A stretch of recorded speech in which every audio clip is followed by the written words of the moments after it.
ஓம் ஆனந்தமயி சைத்தன்யமயி சத்தியமயி பரமே. அனைவருக்கும் அன்பு வணக்கங்கள். பிரம்மாண்ட புராணத்தில் உத்தர பாகத்தில் தேவி லலிதையின் சரித்தமான லலிதோபாக்கியானம் பார்த்துட்டு வரும்.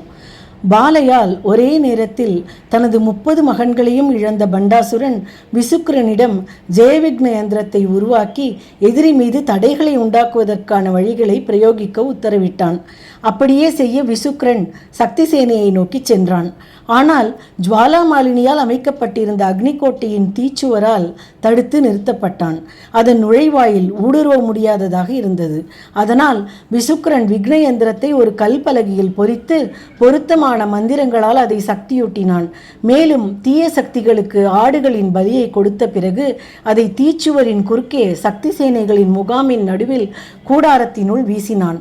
உடனடியாக சக்தி சேனாவில் சோம்பல், அமைதியின்மை மற்றும் கிளர்ச்சி வெடித்தன. சக்தி வீரர்கள் தங்கள் ஆயுதங்களை கீழே போட்டுவிட்டு, நாம் ஏன் தேவையில்லாமல் அசுரர்களை கொன்று பாவத்தை செய்ய வேண்டும்?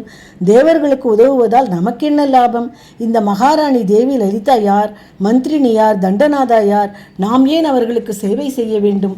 இவ்வளவு சிரமப்படுவதில் அர்த்தமில்லை. நாம் ஓய்வெடுப்போம்.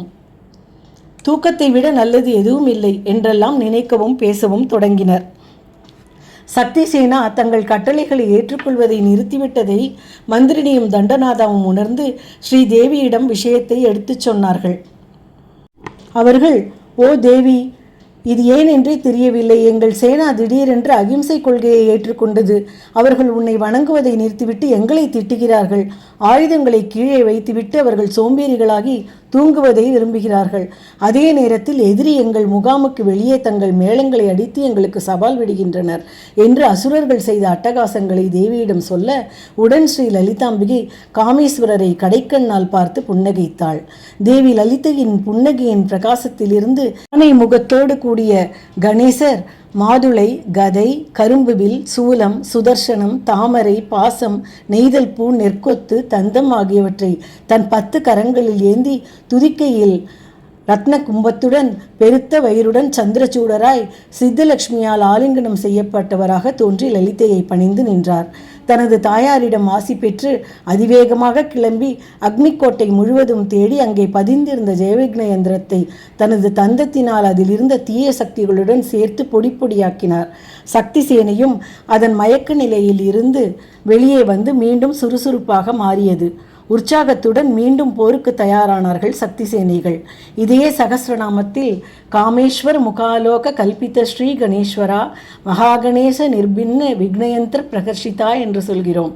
பின்னர் விநாயகர் 7 கடல்களையும் குடிக்கும் திறன் கொண்ட 7 கோடி யானைத்தலை வீரர்களை உருவாக்கி அமோதா, பிரமோதா, சுமுகா, துர்முகா, விக்னஹர்த்தா ஆகியோரை அவர்களுக்கு தளபதிகளாக நியமித்தார்.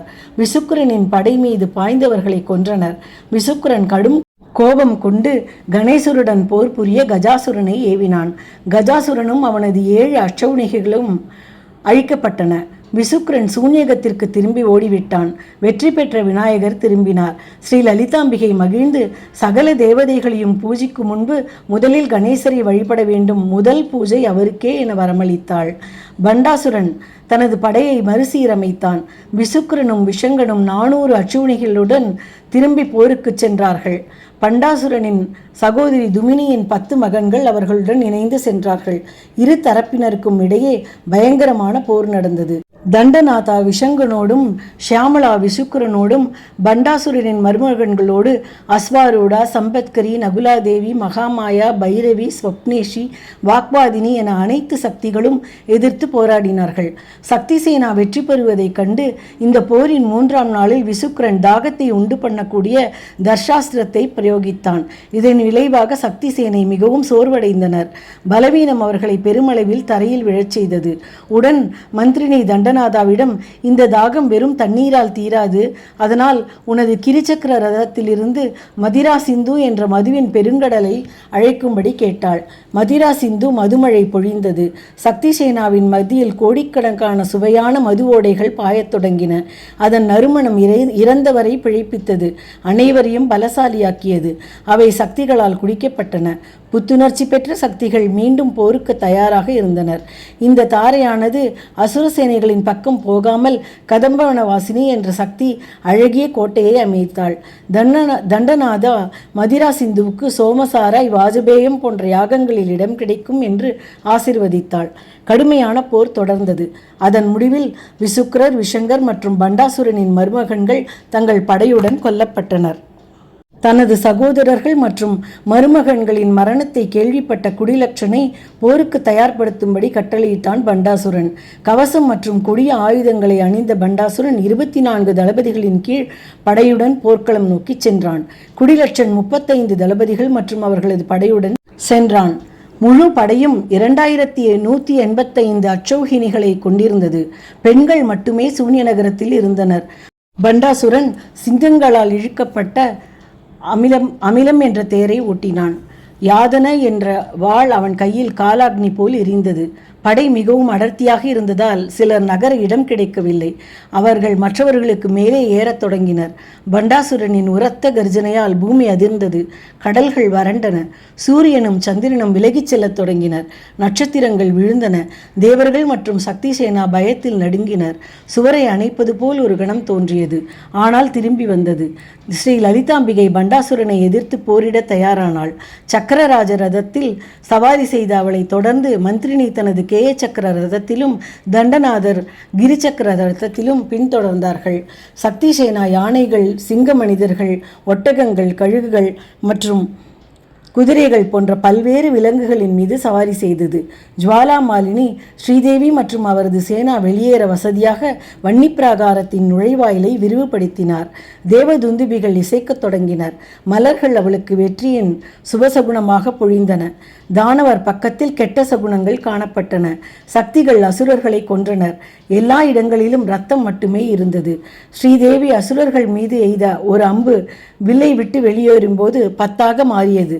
வானத்தில் பறக்கும்போது 100ஆக மாறியது. அசுரர்களை அடையும் போது 1000ஆக மாறியது. மற்றும் அவர்களின் உறுப்புகளை துளைக்கும் போது 1 கோடியாக மாறியது. 4வது நாளில் ஸ்ரீதேவிக்கும் பண்டாசுரனுக்கும் இடையே நேரடி போர் தொடங்கியது. அவர்கள் ஒருவருக்கொருவர் அஸ்திரங்களை எய்தினர். பண்டாசுரன் அந்ததாமிஸ்ரம் என்ற இருளை உண்டாக்கும் அஸ்திரத்தை பிரயோகித்தான். அதை தேவி மகாதரணி என்ற சூர்யாஸ்திரத்தால் உடைத்தாள். ஸ்ரீ லலிதாம்பிகையின் காயத்ரி அஸ்திரம் பண்டாசுரன் எய்த பாஷாண்டாஸ்திரத்தை அழித்தது. பண்டன் சக்தி சேனாவின் கண் பார்வையை அழிக்க அந்த அஸ்திரத்தை எய்தினான். ஸ்ரீ தேவி அதை சக்ஷுஷ்மதி அஸ்திரத்தால் அழித்தார். ஸ்ரீ லலிதாம்பிகை பண்டாசுரனின் சக்திநாச அஸ்திரத்தை விஸ்வாவசு அஸ்திரத்தாலும் அந்தகாஸ்திரத்தை மிருத்யுஞ்சய அஸ்திரத்தாலும் நாசம் செய்தாள். எல்லா அஸ்திரங்களையும் மறக்கச் செய்யும் சர்வாஸ்திர ஸ்மிருதிநாஷா என்று பண்டனால் ஏவப்பட்ட அஸ்திரத்தை தேவி தாரணாஸ்திரத்தாலும் பயத்தை கொடுக்கும் பயஸ்திரத்தை அபயங்கர ஐந்திராஸ்திரம் கொண்டும் அழித்தாள். பண்டாசுரன் ரோகாஸ்திரத்தை பயன்படுத்தினான். காசநோய் போன்ற ஆயிரக்கணக்கான கொடிய நோய்கள் அதிலிருந்து பரவுகின்றன. ஸ்ரீதேவி அதை நாமத்ரயாஸ்திரத்தால், அதாவது அச்சுதன், அனந்தன், கோவிந்தன் என்ற நாம அஸ்திரத்தால் அழித்தார். பண்டாசுரனின் ஆயுர் நாசன அஸ்திரம் ஸ்ரீதேவியின் கால சங்கர்ஷினி அஸ்திரத்தால் அழிக்கப்பட்டது. இப்படி பண்டாசுரேந்திர நிர்முக்த சஸ்திர பிரத்யஸ்திர வர்ஷினியாய் லலிதை பண்டனின் அஸ்திரங்களை முறியடித்தாள். பண்டாசுரன் மகா அசுராஸ்திரத்தை எய்தினான். மது, கைடபர், மகிஷாசுரன், சண்டா, முண்டா போன்ற பயங்கரமான அசுரர்கள் அதிலிருந்து வெளிவந்து சக்தி சேனாவிற்குள் பெரும் அழிவை ஏற்படுத்தினர். பீதியடைந்த சக்தி சேனா ஸ்ரீ லலிதாம்பிகையின் பாதங்களில் வந்து தஞ்சம் புகுந்தார்கள். ஸ்ரீதேவி தனது புருவங்களை வளைத்து உரத்த கர்ஜித்தாள். துர்காதேவி அனைத்து தேவர்களின் சக்திகளின் சங்கமமாக வந்தாள். தேவர்கள் அவளுக்கு தங்கள் சொந்த ஆயுதங்களை வழங்கினர். மகா அசுராஸ்திரத்திலிருந்து வெளிவந்த சக்தி வாய்ந்த அசுரர்களை அவள் வென்றாள். சக்திகளை ஊமையாக்குவதற்காக பண்டாசுரன் எய்திய மூகாஸ்திரம் ஸ்ரீதேவியின் மகா வாக்வாதினி அஸ்திரத்தால் முறியடிக்கப்பட்டது. பண்டாசுரன் சோமகர் போன்ற அசுரர்களை படைத்தான். அவர்கள் வேதங்களை திருடிச் சென்றனர். விஷ்ணு பகவான் ஸ்ரீ லலிதாம்பிகையின் வலது கட்டை விரலிலிருந்து மத்ஸ்ய அவதாரம் எடுத்து அவர்களை அழித்தார். பண்டாசுரன் சமுத்திராஸ்திரத்தை பயன்படுத்தி பிரளயத்தை ஏற்படுத்தினார். அது சக்தி சேனையை மூழ்கடித்தது. விஷ்ணுவின் கூர்மாவதாரம் ஸ்ரீதேவியின் வலது ஆள்காட்டி நகத்திலிருந்து ஆதி அதிகூர்மமாய் வெளிவந்து சக்திகளை தாங்கியது. பண்டாசுரன் ஹிரண்யாட்ச மகாஸ்திரத்தை எழுவினார். அதிலிருந்து கோடிக்கணக்கான ஹிரண்யாட்சர்கள் வெளிப்பட்டு சக்திகளை கொல்லத் தொடங்கினர். ஸ்ரீ லலிதாவின் வலது நடுநகத்திலிருந்து அனைத்து ஹிரண்யாட்சர்களையும் அழித்த விஷ்ணுவின் வராக அவதாரம் வெளிவந்தது. கோபக்கார பண்டாசுரனின் வளைந்த கண் புருவங்களில் இருந்து கோடிக்கணக்கான ஹிரண்யகசிபுகள் வெளிவந்தனர். அவர்கள் சக்திகளை கொல்லத் தொடங்கினர். பிரகலாதன் காப்பாற்றப்பட்டதைப் போலவே விஷ்ணுவின் நரசிம்ம அவதாரம் ஸ்ரீ தேவியின் வலது வளைய நகத்திலிருந்து வெளிவந்து அனைத்து ஹிரண்யகசிபுகளையும் அழித்தது. பண்டாசுரன் பலீந்திர அஸ்திரத்தை ஸ்ரீ தேவியின் மீது எய்தினார். அவளது வலது கை விரல் நகத்திலிருந்து நூற்றுக்கணக்கான வாமனர்கள் தோன்றி அதை அழித்தார்கள். பண்டாசுரன் ஏவிய ஹைஹய அஸ்திரத்திலிருந்து கோடிக்கணக்கான கார்த்தவீரியார்ஜுனர்கள் தோன்றினர். ஸ்ரீ தேவியின் இடது கை விரல் நகத்திலிருந்து பரசுராமர் வெளிவந்து அனைவரையும் அழித்தார். கோபமடைந்த பண்டாசுரன் ஒரு ஹூங்காரத்தை வெளிப்படுத்தி கும்பகர்ணன் மற்றும் மேகநாதருடன் ராவணனை படைத்தார். ஸ்ரீ லக்ஷ்மணன் வெளிவந்து அவர்களை அழித்தார். பண்டாசுரன் பயன்படுத்திய த்விதாஸ்திரத்திலிருந்து ஏராளமான பெரிய கொடூரமான குரங்குகள் தோன்றி சக்தி சேனையை தாக்கத் தொடங்கின. ஸ்ரீ தேவியின் இடது நடு நகத்திலிருந்து வெளிவந்த பலராமர் அவர்கள் அனைவரையும் அழித்தார். பண்டாசுரன் ராஜசுராஸ்திரத்தை ஏவினார். அதிலிருந்து கம்சன், சானூரா, கேசி, சிசுபாலன், பானாசுரன் போன்ற பல அசுர மன்னர்கள் வெளியே வந்தனர். ஸ்ரீ லலிதாம்பிகையின் இடது வளைய நகத்திலிருந்து வாசுதேவர் தோன்றினார். அவர் தம்மை வாசுதேவன், சங்கர்ஷணன், பிரத்யும்னன், அனிருத்தன் என்று 4 வியூகங்களாக பிரித்து கொண்டு அனைவரையும் அழித்தார். பண்டாசுரன் கலி அஸ்திரத்தை பிரயோகித்தான். தர்மத்தை தொந்தரவு செய்து அழிக்க முயன்ற பல்வேறு வகையான கொடூரமான மக்கள் வெளியே வந்தனர். ஸ்ரீ தேவியின் இடது சிறிய நகத்திலிருந்து கல்கி வெளிவந்து அனைவரையும் அழித்தார். இப்படி 10 அவதார நாயகர்களும் தோன்றி அரிய செயல்களை செய்து அன்னையை பணிந்து நின்றனர். ஸ்ரீ லலிதாம்பிகை அவர்களை நோக்கி, இப்படி மத்ஸ்யாதி அவதாரங்களால் ஒவ்வொரு கல்பத்திலும் தர்மத்தை ரட்சியுங்கள் என்று கூற அவர்கள் ஸ்ரீ லலிதாம்பிகையை சாஷ்டாங்கமாக நமஸ்கரித்த பின்னர் வைகுண்டத்திற்கு திரும்பினர். கராங்குழி நகோத்பன்ன நாராயண தசாக்கிருதி என்று இதையே சகஸ்ரநாமத்தில் பார்க்கிறோம். பின்னர் பண்டாசுரன் மகாமோகனாஸ்திரத்தை பயன்படுத்தினான். சக்திகள் மயக்கமடையத் தொடங்கினர். ஸ்ரீதேவி சாம்பவ அஸ்திரத்தை பயன்படுத்தி அதை உடைத்தாள். நாள் முடிவுக்கு வந்து கொண்டிருந்தது. ஸ்ரீதேவி போரை மேலும் நீட்டிக்க விரும்பவில்லை. நாராயண அஸ்திரத்தை பயன்படுத்தி ஸ்ரீ லலிதாம்பிகை பண்டாசுரனின் முழு படையையும் அழித்தாள்.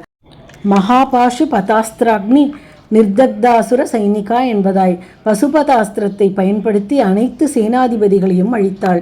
இறுதியாக சமஸ்த பந்துக்களையும் இழந்து ஏகாங்கியாய் நிற்பவனும் உலகிற்கு துன்பத்தை மட்டுமே கொடுத்தவனும் அதியுக்கிர பராக்கிரமம் கொண்ட பண்டாசுரனை ஸ்ரீ லலிதாம்பிகை 1000 கோடி சூரியர்கள் போல் பிரகாசிக்கும் மகா காமேஸ்வராஸ்திரத்தால் கொன்றொழித்தாள். அதிலிருந்து கிளம்பிய ஜுவாலையானது அவனது சூன்ய நகரத்தையும் தீக்கிரையாக்கியது. எங்கும் மகிழ்ச்சி நிலவியது. தேவர்கள் மலர்மழை பொழிந்தனர். இசைக்கருவிகள் வெற்றியின் தாளங்களை இசைத்தன. கந்தர்வர்கள் பாடினர். அப்சரஸ்கள் நடனமாடினர். ஸ்ரீ லலிதாம்பிகையின் துதிகள் எங்கும் கேட்டன. சப்த ரிஷிகள் அக்னியில் காணிக்கைகளை வழங்கி மந்திரங்களால் ஆசீர்வதித்தனர். இவ்வாறு வெற்றி பெற்ற ஸ்ரீ லலிதா பரமேஸ்வரி சக்தி சேனாவுடன் தனது முகாமுக்கு திரும்பினார். ஸ்ரீ ஹயகிரிவரும் அகஸ்தியரை நோக்கி, ஸ்ரீ லலிதையால் செய்யப்பட்ட இந்த பண்டாசுர சம்ஹார சரித்திரத்தை எவனொருவன் படிக்கிறானோ அவனது அனைத்து பாபங்களும் அழியும். அவன் அஷ்ட சித்திகளையும் அடைவான். முக்தியும் அவனுக்கு சுவாதீனமாக இருக்கிறது என்று உரைத்தார். இத்துடன் இந்த லலிதோபாக்கியானத்தை நிறைவு செய்கிறேன். லலிதாம்பிகையின் ஹாரத்தி பாடலுடன் இந்த பதிவினை நிறைவு செய்கிறேன். நன்றி. శ్రీచక్రపురమందు స్థిరమైన శ్రీలలిత పసిడి పాదాలకిదే నీరాజనం. పరమేశ్వరుని పుణ్య భాగ్యాల రాశియా సింహ మధ్యకు రత్న నీరాజనం. బంగారు తల్లికిదే నీరాజనం. బంగారు హారాలు సింగార మొలకించు అంబికా హృదయకు నీరాజనం.